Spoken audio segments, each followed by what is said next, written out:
Ya, semuanya sudah melihat tayangan saya ya. Selamat pagi, adik-adik mahasiswa. Selamat bertemu lagi dengan saya. Pada pagi hari ini, saya akan menjelaskan tentang pemrosesan paralel di korteks visual. Seperti pada judul itu, kita tahu ya bahwa judul ini masih pada konteks vision atau penglihatan.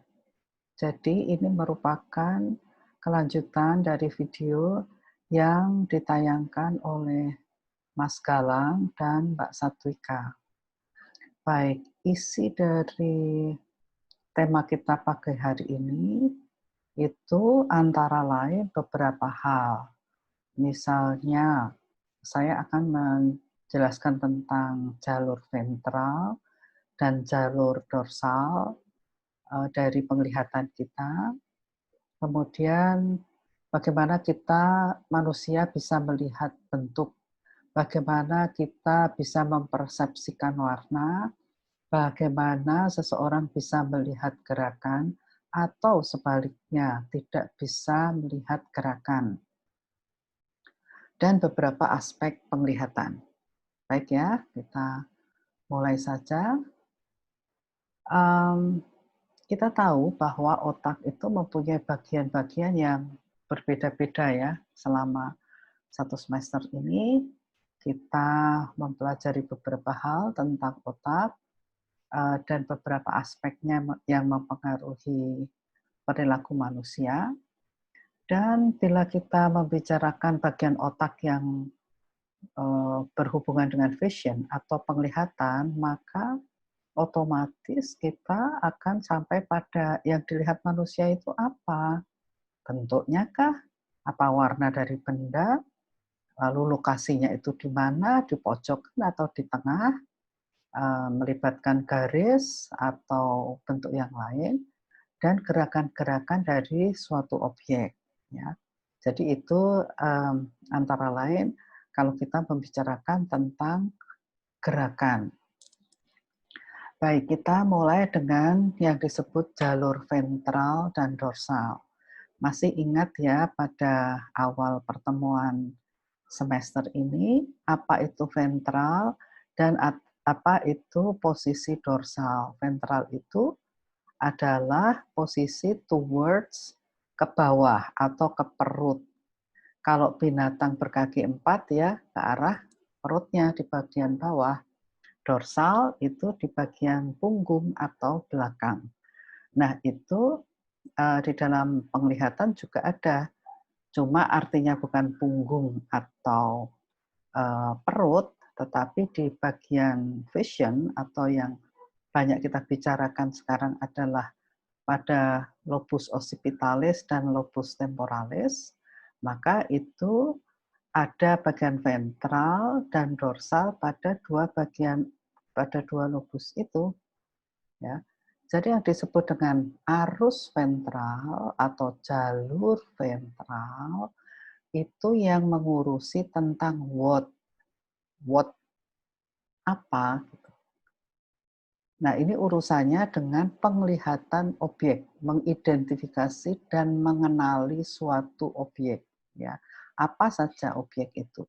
Kemudian kalau arus dorsal itu yang mengurusi tentang where, di mana atau how, bagaimana. Jadi kalau ada gerakan-gerakan itu bagaimana gerakannya, dari mana ke mana, arahnya ke atas ke bawah, sirkular atau bagaimana, atau lurus gitu ya. Kemudian dua arus ini atau dua jalur ini, ventral dan dorsal, ini bekerja secara resiprokal, secara timbal balik, secara bersama-sama. Ya, gerakan yang satu mempengaruhi gerakan yang lain. Aktivitas yang satu mempengaruhi aktivitas yang lain. Misalnya, ada seorang pasien, DF namanya, itu mengalami kerusakan visual cortex. visual cortex ini ada di lobus occipitalis dan temporal cortex di lobus temporalis. Tidak dapat menyebutkan benda yang dilihat. Jadi melihat benda tapi nggak bisa menyebutkan itu benda apa. Tidak bisa mengenali wajah. Tidak bisa membedakan bentuk benda yang bulat dengan yang lonjong misalnya. Tapi bisa memasukkan amplop dengan arah yang benar. Ya. Dia tidak bisa mengidentifikasi objek, tetapi kalau di tangannya itu ditaruh benda, dalam hal ini amplop, lalu disuruh memasukkan di sebuah celah atau kotak pos, misalnya. Nah, dia itu bisa melakukannya dengan benar. Ya. Jadi kalau disuruh melihat benda, mengatakan itu benda apa, dia nggak bisa mengetahui. Kalau dia disuruh ini wajahnya siapa, dia nggak paham. Tetapi kalau dia disuruh menggerakkan tangannya pada posisi yang diharapkan, dan itu bisa dilakukan. Sebaliknya, contoh yang lain, pasien CS itu mengalami kerusakan pada lobus temporalis. Dia tidak dapat menyebutkan lokasi benda, tetapi bisa mengambil benda tersebut. Ya, jadi ini adalah tugas dari jalur ventral dan jalur dorsal. Nah, kembali pada arus ventral, ini dia itu melalui korteks temporal, ya. Letaknya ada di bagian temporal. Temporal, ingat bagian temporal itu di mana secara umum letaknya di belakang telinga. Baik. Dia bertugas untuk mengidentifikasi dan mengenali objek, object recognition dan object identification. Kerusakan pada bagian ini dapat menyebabkan gangguan pada identifikasi bentuk. Ini apa ya? Bentuknya seperti apa? Apakah ini bulat? Apakah ini bentuknya kotak? Itu dia tidak bisa. Atau orientasi objek, letaknya di mana? Dia tidak paham. Dia tidak bisa membaca juga karena kalau huruf-huruf itu kan bentuk, simbol bentuk, itu dia tidak bisa. Atau mengenali wajah, facial recognition, dia juga lemah dalam hal ini. Kemudian pada arus ventral ini, mereka tetap dapat menggunakan kemampuan visualnya untuk mengendalikan gerakan, ya, karena urusannya hanya tentang identifikasi dan rekognisi objek. Jadi untuk gerakan, gerakan itu dari mana ke mana dia bisa menyebutkan. Sederhananya, jadi mereka itu dapat melihat di mana sebuah objek itu berada dan meraihnya, walaupun mereka susah untuk mengenali objek itu apa. Jadi kalau kita melihat di sini ada dua gambar di sisi kanan ini, jadi yang paling belakang itu warnanya kuning, kemudian diikuti biru, ya.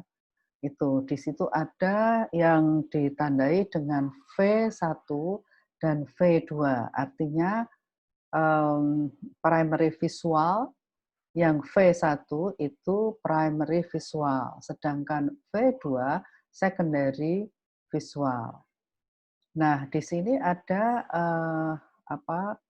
yang tadi saya katakan arus ventral itu adalah yang ada beberapa garisnya ke sini, ke bawah, ke arah lobus temporalis yang di sini digambar dengan warna hijau, ya. Di sini terlihat warnanya hijau. Dari komputer saya ini masih sangat kecil ya kelihatannya ya. Itu. Nah, ini arus ini disebut juga dengan magnoseluler. Ya. Magnoseluler itu yang mengurusi di temporal cortex atau cortex temporal. Ya. Sedang di bawahnya ini adalah yang disebut parvoseluler, ya, jalur parvoseluler itu yang mengurusi urusan dorsal. arus dorsal. Baik, kita lanjutkan. Kalau tadi itu arus ventral, maka kita sekarang berhadapan dengan apa yang disebut dengan arus dorsal. Nah, kalau arus ventral itu melalui korteks temporal, ya, yang di belakang telinga tadi, maka kalau arus dorsal ini melalui korteks parietal di atas kepala kita sebelah belakang. Itu korteks parietal, ya, ini. Korteks parietal di sebelah sini. Ya, kalau tadi ke sini, maka kalau parvoseluler yang merupakan arus dorsal itu ke sana, melewati atas kepala kita bagian belakang. Ya. Arus dorsal ini berperan dalam pergerakan, ya, untuk mengidentifikasi gerakan. Jadi kalau kita bisa melihat gerakan mobil dari jauh, kita melihat kereta api melintas, gitu. Lalu ada kucing di sebelah kita bergerak melintas ruangan, itu yang bertugas menjelaskannya adalah arus dorsal. Kerusakan pada bagian ini menyebabkan ada gangguan pada koordinasi visual dan gerak. Jadi bisa terjadi dia secara visual bisa melihat, tapi tidak melihat adanya gerakan. Jadi secara ventral dia oke, tetapi gerakan yang terjadi pada objek itu, objeknya bergeser atau kalau itu binatang lari, itu kita tidak bisa melihatnya. Orang tidak bisa melihat karena ada gangguan pada arus dorsal.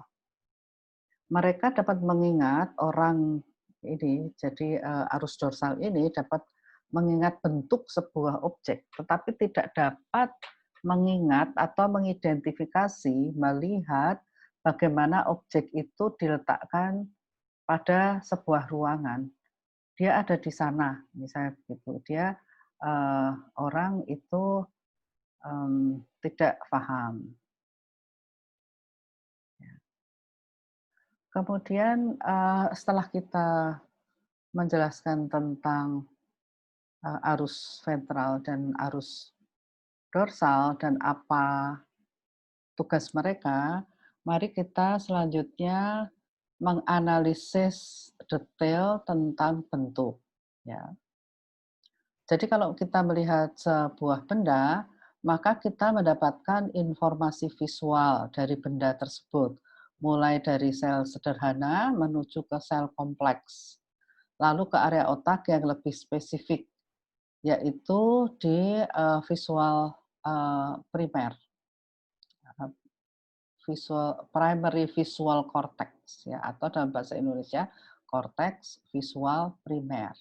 Primary visual cortex yang dalam simbolnya adalah V1, ya, tentang bagaimana sebuah benda masuk ke bayangannya masuk ke retina kita, lalu melalui optik chiasm, kemudian masuk menjadi persepsi visual yang kita hadapi, itu sudah diterangkan pada bagian sebelum ini. Nah, pada korteks visual sekunder atau V2 terjadi spesialisasi sel. Ya, ini juga telah ada di bagian sebelumnya. Beberapa sel memfokuskan untuk merespon hanya pada informasi tertentu saja. Jadi sel-sel tertentu mempunyai tugas untuk merespon stimulus tertentu saja. Misalnya hanya akan merespon kalau stimulus itu berupa lingkaran atau garis-garis tertentu, bentuk-bentuk tertentu gitu. Tetapi umumnya sel-sel di dalam korteks visual kita itu merespon hampir semua informasi yang masuk melalui mata kita. Baik. Lalu selanjutnya juga ada informasi seperti ini. Pada inferior temporal cortex, ingat letaknya di mana? Korteks temporal, sebelah atas apa bawah? Bawah, ya, inferior temporal cortex. Apakah saya punya gambarnya? Oh, enggak. Baik. Ini dia tugasnya adalah merespon objek-objek yang berarti, yang mempunyai arti bagi individu tersebut, ya. Kerusakan pada bagian ini dapat menyebabkan visual agnosia. Agnosia itu artinya tidak bisa, ketidakbisaan. Ketidakbisaan di dalam hal visual, dalam arti dia tidak bisa melihat objek gitu ya. Seseorang dapat mendeskripsikan suatu benda, tetapi tidak dapat mengenali apa benda itu. Jadi ketidakbisaannya melihat sebuah objek itu sangat spesifik ya. Dia bisa mengenali objek itu, tetapi kalau ditanya ini apa, gitu, dia tidak bisa menjawab. Kalau kita pada konteks sekarang ini, semua mahasiswa, dosen itu setiap hari melakukan kuliah daring seperti ini, baik sinkron maupun asinkron, baik memakai komputer maupun HP. Jadi kalau pada orang-orang visual agnosia gitu, dia diberi ini gitu. Tapi dia tidak ngerti ini apa gitu. Apa ya itu? Gitu. Kamu punya ini? Iya, aku juga punya. Lalu dia menunjukkan ini. Oh, punyamu kayak sama punyaku sama ya. Ini namanya apa? Kita tanya begitu, dia tidak tahu. Coba deskripsikan ini. Ini barang warnanya hitam, tipis, agak berat gitu. Hampir semua temanku dan aku punya ini. Tapi dia tidak bisa memberikan nama pada benda ini. Ya. Jadi kalau kita, oke, ini namanya cemplon. Cemplon ya. Ya, dia akan menurut karena dia tidak tahu ini apa ini. Gitu, ya. Nanti suatu kali lagi dia mengatakan ini apa? Kemarin itu Bu Supra bilang ini cemplon. Gitu. Ya, jadi secara konvensional bahwa ini HP, bahwa ini mobile phone, bahwa ini telepon pintar, dia tidak mempunyai clue yang seperti itu. Ya. Jadi ini contoh di dalam buku kita. Kalau seorang pasien ini diperlihatkan sebuah stetoskop yang biasanya dibawa dokter kemana-mana, dia bisa mengenali benda tersebut sebagai sebuah benda yang mempunyai dua kabel panjang begitu, lalu di ujung dua kabel panjang itu ada apa barang yang seperti ini gitu ya, itu lalu dimasukkan ke telinga dokter di ujung sebelah ujung satunya itu akan ada bulatan seperti ini yang ditempelkan pada dada atau perut pasien. Itu namanya stetoskop. Jadi dia bisa mendeskripsikan dengan cukup detail ya, ada benda dengan tali panjang dan ujungnya bulat. Tapi dia tidak bisa menyebutkan bahwa itu adalah stetoskop. Kemudian terusannya dengan analisis detail bentuk ini. Kita manusia itu sejak kecil, bahkan di dalam penelitian dalam buku kita itu disebutkan bahwa bayi pun itu tertarik pada wajah spesifik manusia. Wajah spesifik manusia atau ya tidak semua mamalia itu seperti kita ya, seperti manusia, tetapi spesifik wajah manusia itu mempunyai dua mata, lalu ada hidung, dan di bawahnya itu ada mulut. Gitu. Jadi penampakan yang seperti itu khas wajah manusia dan sejak bayi pun bayi sudah mengetahuinya.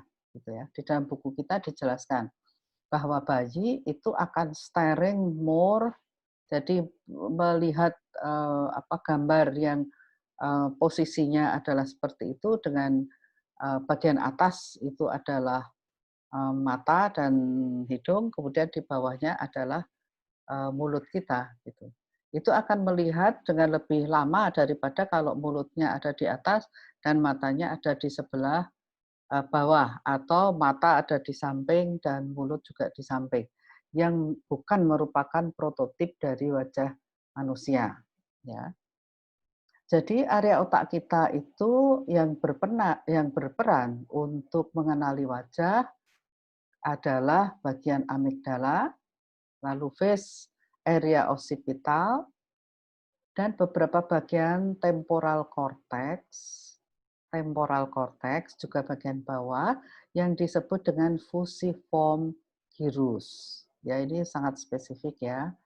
Face area occipital merespon bagian wajah seperti mulut dan mata, seperti yang saya katakan tadi. Kemudian fusiform gyrus merespon aspek kompleks dari wajah secara keseluruhan, seperti hal yang menentukan jenis kelamin. Gitu. Kemudian fusiform gyrus juga memungkinkan kita untuk mengenali wajah seseorang dari berbagai sudut dan mengenali gambar wajah seseorang.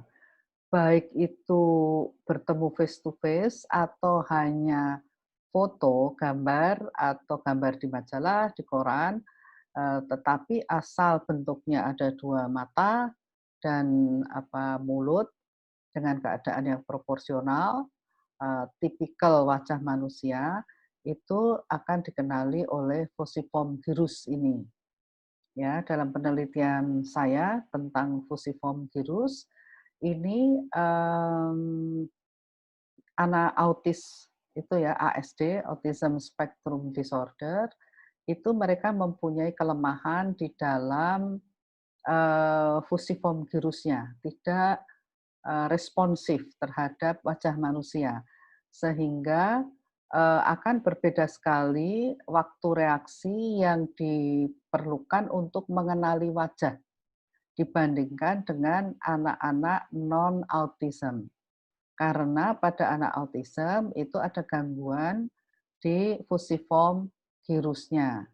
Ya, tuh. Nah, jadi kita lihat di sini kalau ini otak manusia terlihat dari bawah, maka fusiform gyrus itu ada di inferior temporal cortex di hemisfer kanan, ya, ini hemisfer kanan.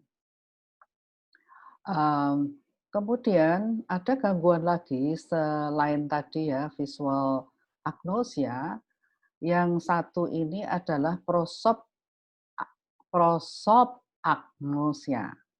Ya, kalau kita tidak terbiasa gitu prosopagnosia, prosopagnosia. Jadi memotongnya itu ada di agnosia, prosopagnosia. Ini adalah gangguan pada kemampuan dalam mengenali wajah, ya. Dia tetap bisa membaca, tetap dapat mengenali ciri-ciri wajah per bagian, bahwa ini adalah pipi, ini hidung, dan sebagainya. Tetapi tidak bisa mengenali wajah siapa secara keseluruhan. Jadi kalau ditunjukkan wajah saya ini di sini ini bagian apa? Ini bagian pipi, ini mulut gitu, ini mata gitu. Apalagi ini pakai apa? Kacamata ya. Jadi di sini ada pipi, ada telinga, ada mulut, lalu matanya pakai kacamata. Nah, keseluruhan ini kalau jadi satu ini jadi wajahnya siapa ya? Ini laki-laki apa perempuan ya? Ini wajahnya siapa ya? Nah, orang dengan gangguan prosopagnosia itu tidak bisa mengidentifikasi ini wajahnya siapa. Jadi kalau ada foto 7 wajah gitu ya, ada laki-laki, ada perempuan, ada besar, ada kecil gitu. Lalu di sebelah sini ada kita ngambil salah satu foto itu. Ya, ini jadi satu foto ini. Lalu di sini ada 7 foto. Satu foto ini salah satunya ada di situ wajahnya. Lalu kita minta orang itu untuk mengenali wajah ini di 7 foto itu yang sebelah mana. Ini akan mengalami kesulitan. Prosopagnosia, orang dengan prosopagnosia itu mempunyai gangguan di dalam mengenali wajah secara keseluruhan, bukan bagian per bagian. Ya, jadi jelas ya. Dan itu yang mengurusi tentang identifikasi atau rekognisi wajah secara keseluruhan adalah fusiform gyrus pada inferior temporal cortex hemisfer kanan. Baik, sekarang warna. Ini kan kita berbicara tentang penglihatan ya. Jadi ada bentuk, ada warna, ada gerakan. Area otak yang khususnya penting dalam persepsi warna, mengenali warna adalah V4 ya, V4. Sebetulnya nah ini. V4 itu adalah di sini. Jadi kalau kita tadi ngurusi V1 lalu V2 nih, ada V4 bagian sini nih, delesep gitu, kecil gitu ya. Kita kembali lagi pada V4 ya. Warna yang tampak pada sebuah objek itu tidak hanya dipengaruhi oleh cahaya saja yang terpantul dari objek tersebut ya, sehingga kita bisa melihat warnanya warna merah gitu. Tetapi selain pantulan dari cahaya tadi, juga dari bagaimana objek tersebut menyandingkan dirinya dengan objek di sekitarnya. Jadi untuk kita bisa mengenali objek tersebut, itu selain dipantulkan oleh cahaya untuk bisa melihat warnanya, juga tergantung pada objek itu sandingannya apa, warnanya apa, gitu. Kalau sesama merah, merahnya lebih tua atau lebih muda, itu yang membuat kita bisa melihat atau mengidentifikasi warna yang bermacam-macam. Sama-sama merahnya. Kalau yang putri-putri perempuan seperti saya ini pergi ke mall di daerah kosmetik, mau beli lipstick, kita bisa sangat bingung karena kita bilang merah itu bisa lebih dari 10 jenis warna merah ya. Salju bagi orang-orang Indian Inuit di Amerika Utara itu bisa membedakan berjenis-jenis warna putih dari salju.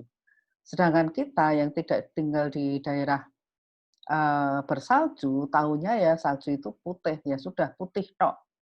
Entah putihnya kayak apa itu bukan, kita tidak tahu karena kita tidak terbiasa melihat perbedaan warna putih dari salju. Ya. Kemudian respon sel V4 terhadap warna sesuai dengan warna yang dipersif, ya, yang dipersepsi dalam korteks keseluruhan sebuah objek. Kerusakan pada V4 ini akan menyebabkan dia menderita color blindness ya, atau color constancy, kemampuan untuk melihat bahwa warna itu tetap meskipun ada perbedaan cahaya ya yang menyinari, tetapi kita tetap bisa dengan V4 ini kita tetap bisa mengatakan itu merah, agak redup pencahayaannya kita bilang itu merah, cahayanya terang benderang, kita tetap bisa mengatakan itu merah. Itu adalah yang responsibel itu V4. Ya, ini tadi letaknya V4. Kemudian gimana kalau gerakan? Ya, gerakan kan perlu kita lihat. Gerakan yang seperti apa? Dari kiri ke kanan, dari atas ke bawah, berotasi, atau ada dari besar mengecil, atau dari kecil membesar, itu yang responsibel di otak kita, bagian penglihatan itu di sebelah mana. Ya. Jadi di dalam bagian yang akan kita jelaskan nanti yaitu di dalam MT yang disebut MT dan di MST. MT ini adalah middle temporal cortex. Middle temporal cortex ya. Ini bagian lobus temporalis. Kemudian MST ini adalah medial superior temporal cortex. Letaknya superior itu artinya lebih ke atas ya, di atas.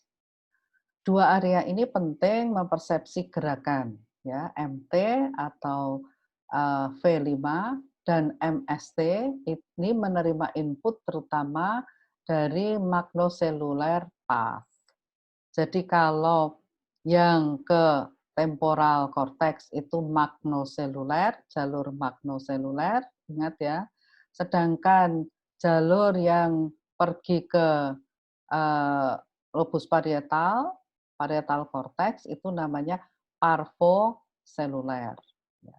MT ya, middle temporal cortex ini secara selektif merespons sesuatu yang bergerak pada kecepatan tertentu dan pada arah tertentu. Jadi kecepatannya tertentu. Sayang di dalam buku kita itu tidak dijelaskan seberapa besar kecepatannya yang dianggap tertentu itu. Ya. Apakah kecepatannya sebesar kilat gitu sampai kita tidak bisa melihat atau seperti suara gitu, kecepatan suara gitu, itu tidak dijelaskan di dalam buku kita. Middle temporal ini juga mendeteksi akselerasi, kecepatan gerakan dari kita jalan misalnya atau kita melihat orang berjalan. Makin lama makin cepat, makin cepat, makin cepat. Itu bisa ini dideteksinya oleh MT. Kemudian deselerasi, kebalikannya. Dari cepat sekali, makin lama makin berhenti. Kemudian juga gerakan-gerakan tiga dimensi. Jadi kalau kita di dalam ruangan kita dansa gitu, nah ini juga yang mendeteksi adalah MT. MT juga merespon pada gambar yang menyiratkan suatu gerakan. Misalnya persepsi gambar orang berlari. Gambar misalnya roket akan sedang diterbangkan, ada garis-garisnya bahwa ini adalah sebuah roket yang sedang berjalan atau mobil yang sedang berjalan. Jadi kalau gambar mobil berjalan dengan mobil yang sedang diparkir diam kan ada tandanya ya. Geseran angin misalnya begitu. Ini semua yang mengurus adalah MT. Sedangkan apa tugas MST? MST itu merespons stimulus yang lebih kompleks, seperti ekspansi. Ya. Jadi misalnya kita ada pelembungan itu apa ya? Bahasa balon. Kita menghembuskan, membuat balon itu membesar ya dengan kita isi dengan oksigen gitu. Nah, itu yang ngurusi MST. Atau kontraksi itu MST yang ngurusi. Rotasi, muter itu MST. Sederhananya MT dan MST itu membantu membedakan antara sesuatu yang diakibatkan pergerakan mata atau akibat dari pergerakan objek. Gitu. Jadi ini hanya mengulangi yang di bagian depan sebelum saya.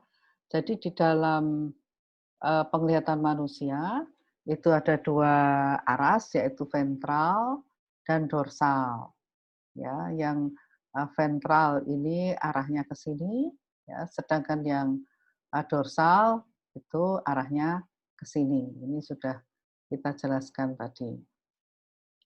Kemudian terusannya dari persepsi gerakan, kalau kita ada orang-orang tertentu yang tidak bisa melihat warna, ya, yang disebut dengan color blindness atau color constancy, bahwa warna itu ya tetap, merah ya tetap, cuman kalau pencahayaannya hebat gitu akan kelihatan lebih bersinar gitu, tapi red is red gitu. Nah, ada ternyata orang-orang tertentu, meskipun ini dikatakan tidak banyak di dunia ini yang mengalami yang disebut dengan motion blindness, buta gerakan. Ada buta warna, ada buta gerakan. Ini gangguan pada kemampuan dalam melihat pergerakan, arah gerakannya kemana, kecepatannya berapa, dan ini ketidakmampuan untuk melihat gerakan ini terjadi karena adanya gangguan di area MT dan MST. Ya, masih ingat ya yang ke arah sini tadi. Penderita gangguan ini dapat diilustrasikan sebagai berikut. Nih, dicontohkan. Dia melihat mobil dari kejauhan dalam posisi diam. Tetapi ketika dia mau menyeberang, mobil tersebut sudah ada di dekatnya. Gitu. Ya. Dia mau menyeberang jalan nih ceritanya. Dari kejauhan dia melihat ada mobil, tapi karena dia itu tidak bisa melihat gerakan, maka dia melihatnya mobil itu diam. Nah, berjalanlah dia. Sampai sudah di tengah, tiba-tiba ada klakson sangat heboh. Lalu dia nengok ke kiri, loh mobilnya sudah sangat dekat dengan dia. Ya, jadi ini juga menggambarkan bahwa orang yang mengalami motion blindness itu menghadapi bahaya yang seperti itu. Bagaimana coba bayangkan kalau dia harus bekerja di pabrik yang pekerjaannya itu berkutat dengan gerakan-gerakan mesin, ya, dan dia tidak bisa melihat adanya gerakan sebuah mesin, arah gerakannya bagaimana, sirkular atau lurus-lurus saja gerakan mesin itu dia tidak bisa membedakan karena tidak bisa melihat adanya gerakan. Ya, jadi juga gerakan-gerakan itu sering menimbulkan bunyi, ya, menimbulkan bunyi. Jadi dia mendengar kosak, meong, meong, meong, kuak, kuak. Dia bisa ini kelihatannya suaranya anjing sama kucing deh. Tapi dia hanya mendengar, tidak bisa even membayangkan bahwa mereka itu sedang berkelahi. Ya, tiba-tiba sudah ada di dekatnya kucing dan anjing itu sedang berkelahi. Karena motionnya dari mereka berkelahi dan makin lama makin dekat perkelahian itu terhadap dirinya, itu juga dia tidak bisa melihat. Jadi bagaimana ini sangat berbahaya, bisa bayangan juga saya kalau membayangkan motion blindness ini dialami oleh seorang tentara yang harus maju perang. Ya, bisa dibuat novelnya. Dia suffers from motion blindness and yet he has to go to a war, ya, gitu. Jadi sangat amat berbahaya. Sebagai calon psikolog, Anda memahami hal ini. Kalau nanti Anda menjadi psikolog TNI, itu harus alert, harus waspada. Nggak boleh ngirim orang yang mempunyai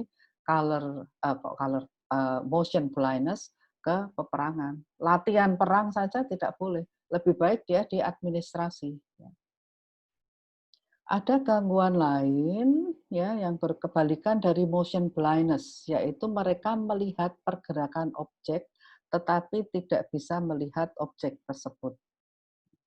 Jadi kebalikan dari motion blindness itu ada, ya, kalau motion blindness nggak bisa melihat gerakan, kalau ini bisa melihat gerakan tapi tidak bisa melihat objeknya. Jadi sama-sama berbahayanya.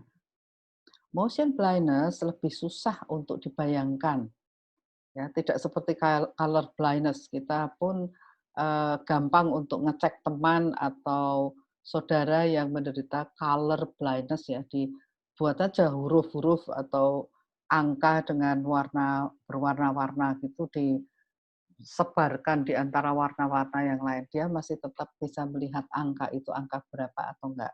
Seperti yang kita sering lihat di dalam tes color blindness. Tapi motion blindness is far too complicated, ya, lebih kompleks, dan orang yang menderitanya pun lebih sangat sedikit daripada yang yang color blindness. Tapi kita perlu menyadari, siapa tahu di dalam pekerjaan kita, di sekitar kita itu ada orang seperti itu dan itu harus kita ketahui ya supaya tidak salah di dalam memberikan tugas. Baik, adik-adik mahasiswa semua, ini akhir dari pertemuan kita. Anda semua bisa bertanya melalui wahana yang sudah disiapkan oleh Mbak Satwika, tuliskan di situ atau apa pertanyaannya, dan nanti setiap dosen yang bertugas di setiap kelas itu akan menjawabnya melalui tulisan juga. Demikian saya selesaikan segini dulu. Selamat pagi. Assalamualaikum warahmatullahi wabarakatuh.